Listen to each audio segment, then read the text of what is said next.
so penalty shootout challenge if बहिनीले चाहिँ 5 मा 3 चोटि स्कोर गर्यो भने चाहिँ रियल मैड्रिडको जर्सी पाउँछ एज उ चाहिँ रोनाल्डोको बिगेस्ट फ्यान हो अनि म चाहिँ मेसीकै फेरि ल च्यालेन्ज है 5 मा 3 नै रुन पाइन्न फेरि हार्यो नि हार्यो ल सो रेडी हो नि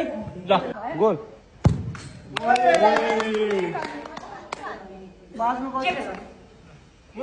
एक मा एक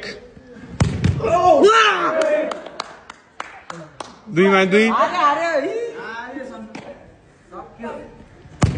ओए 3 मा 3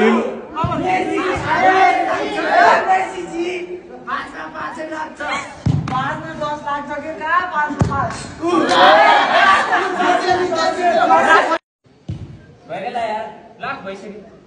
जर्सी पनि दिइसक्यो जित्सक्यो